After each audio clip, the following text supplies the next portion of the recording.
Greeting, ladies and gentlemen, and welcome back to another episode of the Hunter's Dreamcast. This is, of course, a podcast series where I discuss various topics whilst roaming around this beautiful location that is unfortunately not the Hunter's Dream, as you can see by this just being the picture that I sometimes use when I'm just talking about certain things.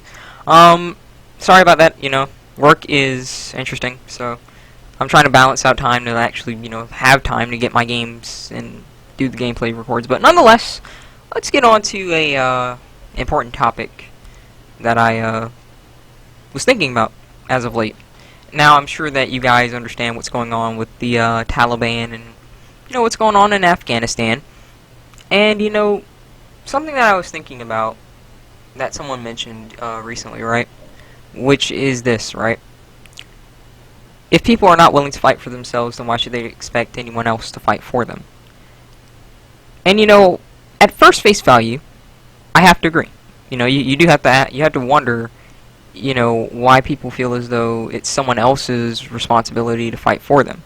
It's not necessarily that we just we don't care and we leave them to die or something like that. That's not the point. It's just you can't expect everyone to fight your battles for you. Like that person who may be your freaking bodyguard right now may be dead. Tomorrow is not promised. And so when you get into this idea that someone else will always handle that problem for you, it's very risky. That this is why parents, teach their kids how to, do things on their own. Because at the end of the day, they're not always going to be in the house 9 times out of 10 unless there's something wrong. And they want them to, live their own lives. So, yeah, it is at first face value. We can ask ourselves, well, we can't fight for people who aren't willing to fight for themselves. But, when you look at it deeper than first face value, it's very easy to agree. But then you look at it from a sense of, well, let's be real, most of these people here don't even have access to certain things. I mean, yes, you have to be willing to fight, but the saying is you don't bring a freaking knife to a gunfight, because at the end of the day, guess what? You can be willing to fight with that knife. You can be prepared to die on that hill with that knife, but the gun's gonna win. It's just that simple, right? And it's not even just about that. It's mainly about, when I look at this and I look at, things that we're fighting for in general, when I look at, values that I personally care about, values that I stand for, it gets really interesting because, in a way, yeah, it's, you're right, because we have a lot of people today that they've lost the fight. They've just lost the spirit to fight for something.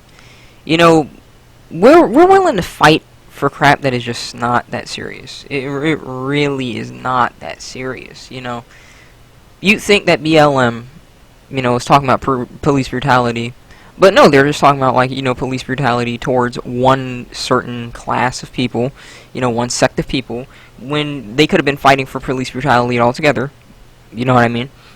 We look at other things, people fighting for the rights of property owners, and, no one seems to care. But then it's, the stuff that, people, that one even really does tend to wonder, and I don't care if I offend someone, I'm just gonna be real, why do I need to fight for your right to have a safe space? Why did we fight to have laws put in place to protect a group from getting criticism? Just think about that for a moment. All the things that are going on, all the things that we could fight for, and we freaking marched and fought. I mean, I didn't. But let's just be real, the laws passed because people did. People fought and marched in the streets to give people safe spaces. To give someone the ability to sue someone because they didn't want to do something for people whose lifestyle they didn't agree with for whatever reasons. And personally, I completely understand it this way because, if you had someone telling me that, oh, that's bigotry and whatnot because you don't want to, accept my relationship with this 11-year-old boy and I'm 40, you're darn right, and if you want to call me a bigot, then that's a badge of honor I'll wear at the end of the day. But we sat around here and we fought for people to have safe spaces. But we're not fighting for, the stuff that's really important. We're not fighting for, property ownership, people get robbed blind with property taxes and they lose their houses because they couldn't cope with it. I mean, that's something that happened to me. I don't necessarily know if I shared that with BitChute, but, ever since I lost, my house, I didn't necessarily own it. I'm only 22. I'm just saying, it was my grandmother's, and, she gave that down to the family, and, The fact of the matter is we couldn't keep up with property taxes, and then, you know, a bunch of other things went, that I'm not necessarily going to go into detail. But because we couldn't keep up with property taxes because they kept going up, we lost that house. The house was paid for, everything was done. But because Caesar said, oh, I'm going to charge you property taxes, you know, we lose it. And so, like, you know, that got me thinking, okay, so then what do you really own? If it can just get repossessed at any point because you can't make a freaking payment for whatever reason, because it's easy to say, oh, you guys are just broke or, you know, whatever, but if your money is going down, you know, this is what I'm talking about. This is why I really respect my my economics teacher, right? If your dollar value is going down and the cost is going up, there is literally no way to like, you know, sustain that. There's just no way. And so what was happening was the property taxes were going up as the dollar value was going down, and we couldn't afford it. You know, we weren't necessarily rich by any means. We were pretty poor, but, you know, we could usually afford those property taxes. But once that dollar value started going down, seriously, and the cost of living was getting more and more expensive, and, you know, we were going on in high school and stuff, we just couldn't afford it. We couldn't afford it. We fought with everything that we had. You know, we put down huge payments to try and get these taxes down, and you know, like, we still lost the house. It got to the point where we were even trying to, like, you know, back off the sales and stuff, and lawyers and judges were literally calling us, demanding that we stop and allow the sale to go through. So that really changed, you know, the way that I look at, like, you know, ownership of things and stuff like that, right? And so how does this relate to what I was originally saying? We lost the fight for the stuff that really seems important, you know. A while ago, there was this, like, ban on, it had something to do with sex, right, in India. These people rioted, they burned stuff down, and I'm like, you know, let me get this straight. Okay. Something goes down on at the hip, and you son of a guns are freaking rioting and burning something down, like some kind of ban is really going to stop you from having sex. But you have a corrupt government, you know, dictating to you people what you can and can't do, and what really was the tipping point was what goes on at the hip, which you could do anyway. Like, I don't get it, you know, like, I've really began to realize that everyone that thinks they're a fighter, you know, the moment that stuff starts really getting uncomfortable, no, they don't. You know, I know people personally, like, for example, you know, they were like, oh, I'm not gonna get the COVID vaccine. And it wasn't even because they were against it, you know, like me, for example, I have a video here, like, you can understand my stance on the vaccines, right? But, it's not because they were against it, it was just because, like, the principle of it being mandatory. And then the job says, take it or you're fired. First one in line. First one in line. You know, what happened to the principles? What happened to I'm not gonna get it? Oh, well, my job was on the line. And that's what I mean. This is what I mean right here. So many people, because of the nature of, like, I guess American society, Western society in general, this immediate gratification culture, right? The moment that they realize that a decision to stand for something, a decision to put yourself in a position that is not going to be comfortable for various reasons, the moment that they realize that that's going to be, you know, that's gonna be a bit difficult. You know, they complete 180. The fight just goes out the door, and they just spread their anus and take it. Straight up. You know, they don't resist anymore, they just stop. And it's ridiculous, because, you know, it's not necessarily just that. You know, like, it could be something even smaller, for example, right? I'm trying to get internet right now that I'm, you know, working, so I can, you know, upload more regularly and all that good stuff, right? And do you know that I'm pretty much in a position where I have no choice but to get the internet that I don't want? Like, seriously, like, it's gotten so bad to the point, like, at least in Florida, like Miami, Florida, right?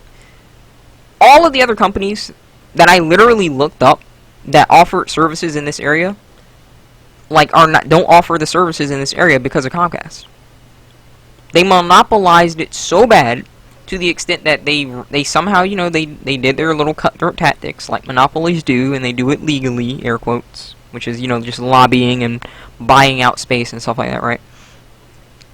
All of the stuff that you think you'd be able to get internet from, nope.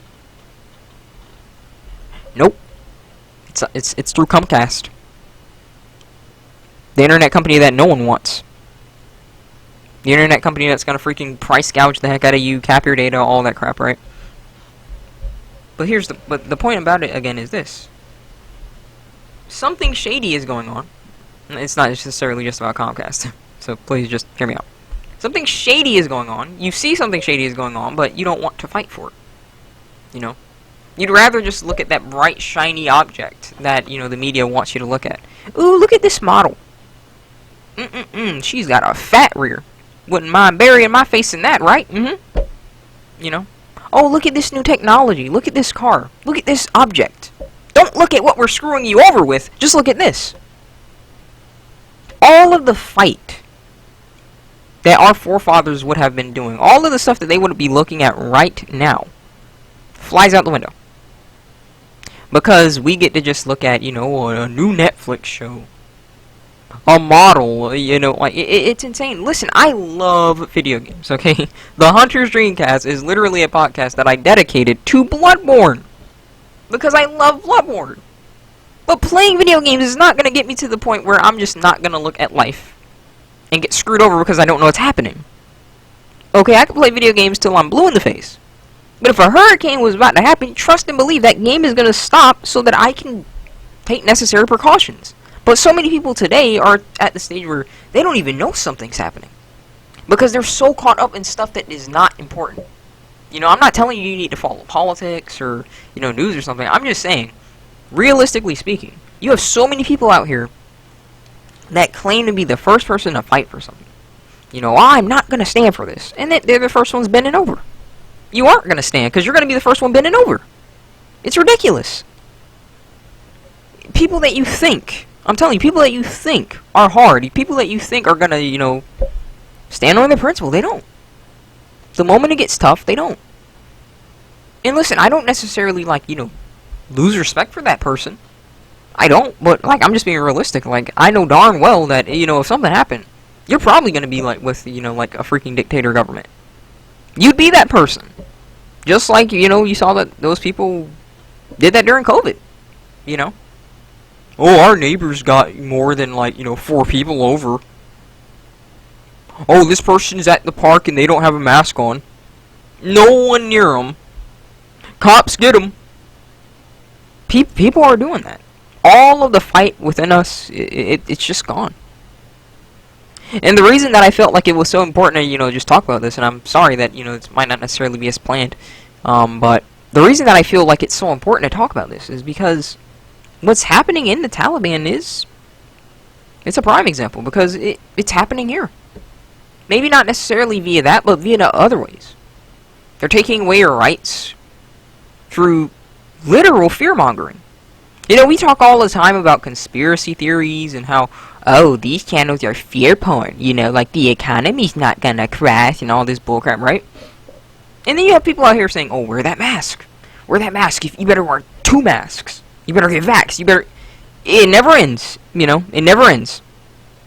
And they just suck it up, suck the schlong, you know, with the jizz drooling down their face, and they don't say a word. That's not fear-mongering.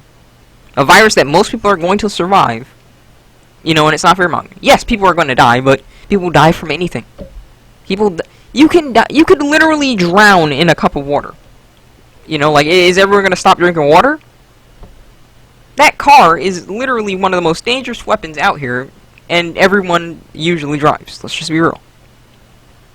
But everyone is literally allowing fear to enter them over a virus that most people are going to live. Not saying, you know, you don't necessarily want to take precautions, but I'm also not necessarily going to sit around here and allow myself to live in fear over something that is a part of life, sickness. You're gonna be healthy and you're gonna be sick some days. If you never get sick, you better hope you don't ever get sick, because your immune system is garbage.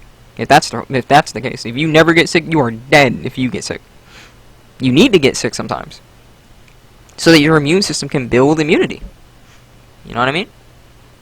But getting back to the point of the matter at the end of the day is this: people are allowing their entire way of life to change because someone said so, because the government said so. People who said that they are going to stand for liberty, and I should be able to do what I want with my body and all this bullcrap, right? These are the first freaking people throwing away their rights, throwing away their liberties. The most liberal of liberals is literally fighting to tell people that what they say should not be allowed. It's hate speech and all this stuff, and they can't see, down the road where eventually that's going to get to the point where it's hate speech to criticize the government. They could never imagine that.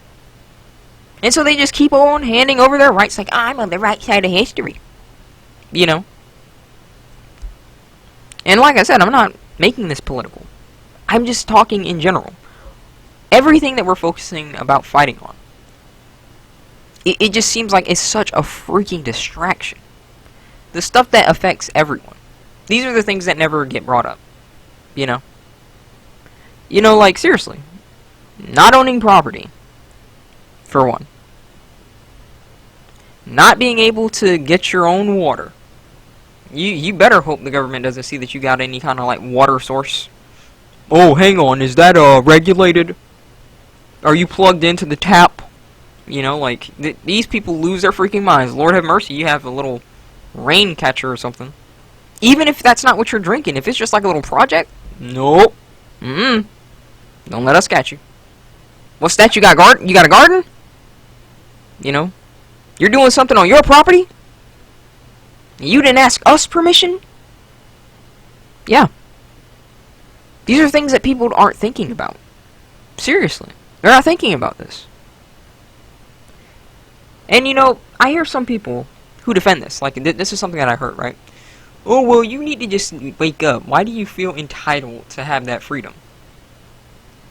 And so this is what I wanted to ask, but I'll just say it now. I didn't ask this at first because I didn't want to, not start drama, but this is what I replied, but this is what I'm going to talk about, like if someone wants to play that card. Why give it in the first place if you're going to take it away? And if that's the case, okay, let's play the entitlement game. You got a wife. You got kids. Why are you entitled to a wife and kids? You get the point? You can't play with something like that. Because the government can and will play with stuff like that. Don't believe me? Rome back in the day, if you were a scrawny guy, you weren't looking buff like a freaking Roman soldier, trust and believe that if you did get a wife, if you did get married, that Roman soldier could have his way with your wife whenever he wanted. Because at the end of the day, she's supposed to be giving birth to Roman soldiers. That's fun, huh? Oh, that'll never happen. It happened. This is the point. Like, people, they don't know about history. They don't know about stuff that is going on. And I mean, it's happening now. If you really want to be technical, look at freaking China. And I mean, look at just the U.S. and the dating scene. I made a video about that, just not too long ago. Most American women are just out here saying, "Oh, guys aren't worthy of me because I do this, I do that, and he needs to be 6 figures and 6 feet tall and 6 inches." And so I mean, most guys, they're pretty much being told that, hey, you're not worth my time, and you never will be. Doesn't matter if you look good, if you don't have the money for me, you can't afford me, then screw you. Go F yourself. You're just a nasty man. I'm not attracted to you. You looked at me, you complimented me, that's sexual harassment. People are not thinking about stuff like this. All of our energy, all of our fight is in crap that does not matter. People are losing their freaking minds over stuff that does not matter. I mean, don't get it twisted. I get annoyed with some of this stuff too. And stuff that, may seem like it doesn't matter, but at the end of the day, I separate from that because, I say, well, hang on. Should I really dedicate a whole lot of time to this or what's really important, I could make, a 40-minute video talking about the absolute utter disgrace that the new He-Man is to, like, the traditional He-Man. And I'm sure that I could get views. I'm sure that people could agree with me. But then if I, make something like this, and I posted this on, BitChute is probably going to receive this, because people on BitChute think reasonable. But, like, on social media, nope. We're fighting for the important stuff, because, like, the He-Man drama, the celebrity drama. All the stuff that doesn't matter. That's what's important. Did you find out about what the Kardashians did? This is what we're focusing on. It's insane. Like, all of the fight within us, it's just gone. And I'm just really starting to believe that it's mainly just like this sissification of this generation, you know.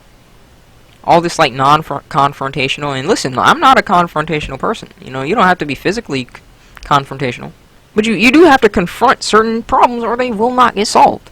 And so many people are just like, oh, I just want to live. I want to live in a bubble. I want to live in my own world. That's some of the main things that I hear about people who, like, you know, don't follow politics. And right now, like I said, I'm not political. It may sound like I like lean more towards a side than another. And even if that's true, I tell you guys this time and time again, I never identify with that side. Because that side does not represent everything that I agree with. And we get so caught in this tribalism, this us versus them, that we're willing to literally throw away relationships that we have known with like a person who is close to us for decades over a stranger. A stranger who is projecting one thing to the public and doing another thing behind the scenes. That is what a politician does. That's what police do. Trust and believe that if there's a case and it's getting a lot of attention, they'll tell the public one thing, and they know what's going on behind the scenes more. That's just how it is. You know? All of our energy just goes into stuff that is not important. And I'm telling you guys, we have to do something about this, because as we're just sitting around, as we're just letting ourselves get distracted with this shiny object, more and more and more of our rights are just flying out that window. And a lot of people are trying to say, well, they were never our rights to begin with, or some bullcrap like that. And that is horse crap. You have a right to want to be freaking happy, and to want to, you know, own a house and have that be your house.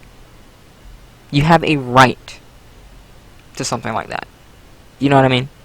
You have a right to want to have access to water and stuff like that, and to have it cut off because you don't want to take a vaccine shot or whatever reason. You criticize the government. No, that's bullcrap. That is bullcrap.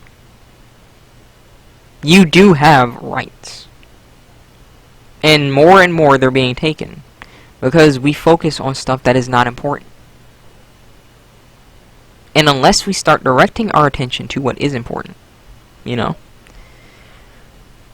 they're just going to keep going. And something that I mentioned was this, you know. In a day and age where we have access to so much technology, we have access to so many things just flying past us, you know, literally at light speed. It's hard enough to get someone's attention. It's ridiculous to try and get them to take action, though. So if it's hard enough to get your attention, it's super hard to take action, to get someone to take action. Because they just don't want to. They'd rather just conform. You know, make things easy on themselves. And again, this is why it takes so long for, like, change to truly happen. Because trust and believe that, you know, for all kinds of, like, changes that happen, you know, like, they had to put themselves in very uncomfortable positions. They had to get scrutinized, attacked, called names, the works, you know. But in order for that to happen, they had to go through that. People don't want to go through that. People are so sissified now.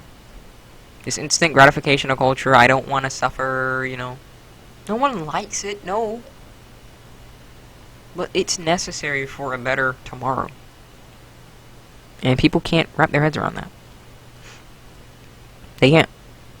And that's why my biggest concern right now is all of our rights are just gonna... they're gonna be gone at some point. And it wouldn't have been because, you know, someone came in, put a gun to our head and said, do this or something. It's just gonna be because, you know, they just let it go because they just distracted us with a shiny object, and we just said, oh, sure, take that. I'm so caught up in this show. Oh, sure, you know, go ahead, here. I don't need to own that house anymore. You know? Oh, serial number on me? That's fine. All of it's just going out the window. And people like to say, well, you see, this is the problem, you're a conspiracy, yada, yada, yada. And like I mentioned, you know, this is how people like to, this is how they're very trained when they talk about stuff like this. You know, they call you a conspiracy theorist, and then you talk about stuff that they can look up and see that that's actually true. about how, like, people are talking about freaking camps for people who don't want to get vaccinated or, you know, are spreading misinformation, air quotes. You know, because the government totally tells everyone the truth all of the time, and they never spread misinformation. I mean, look at Area 51, for goodness sake, right? The only people knowing what goes on in Area 51 are who? The guys at Area 51, right? So, let's be real. If the government does not want to tell you what's going on at Area 51, what is that considered? You know? Could we consider that disinformation or misinformation? Either way. They tell you the information that you don't want to hear. They tell you what they feel like you should hear. You know? Which is that's none of your business. You just do you. The government spreads misinformation all the time. And they try and say, well, it's for the greater good, because, like, you know, these sissy boys sucking Caesar's toes and whatnot. You know, they're just gonna obviously just believe everything that they say. It's for the greater good. But then if you're doing something that is not misinformation, but it's a very unpopular stance, misinformation, lock them up, send them in the camps, and there seems to be no issue. I can't help but look at this and say, I don't know how long it's going to take, but if we do not do something, and if it's not done quick, I promise you, eventually, and I don't even think it's going to take long at this rate, eventually, all of the rights that we cling to, they're just going to be gone. And we're going to wonder how we got there. But even then, I think that they won't care. I think that they'll find a way to just continue to distract people with bright, shiny objects. And so I advise you guys, take a good look at Taliban. And take a good look at the people who want to fight, but can't fight. And then take a good look at us here, who could be fighting, who have the rights to fight. We have the rights to bear arms. We have the rights to, you know, protest and go before courts and stuff like that. And what do? Nothing. So please, please, please, take my advice, everyone. Find something to stand on right now. You know, I'm not telling you to be the most active, you know, person, picket signs and all that. I'm not telling you to do that. Just what I'm doing here. Spreading information. Drawing attention to an issue. That in of itself is something. Sometimes it's not going to be you, you know, protesting. Sometimes it's going to be you stirring a fire in someone who is just better at it than you. Sometimes it's going to be them. You know? But please, we have to do something. Because if we are not careful, we may not necessarily be under a government under, like, theocracy or something. But you best believe that if we are not careful, this will be a dictatorship over here. And you're seeing it. You're seeing it form. Oh, you're not vaccinated. You're a threat. You're a terrorist. You know? We're going to have camps for people who spread misinformation. We're going to have serial numbers. This isn't conspiracy theory. This is what the government's saying. You won't be able to work. And it's not just about, like, COVID, by any means. Like, you have hate speech, you got all this other stuff, right? These are what they're saying.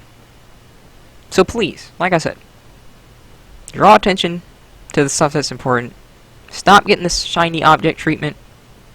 And realize that that little object is nothing on the freaking human being holding something trying to sneak out the window while they're saying, look at that object. Go get it, boy. While they sneak out with all of your stuff. And with that being said, I hope you guys enjoyed. And as always, rate the video what you think it deserves. Tell me what you want to see in the future in the comments below. And I will see you next time. Take care. Stay safe. And God bless.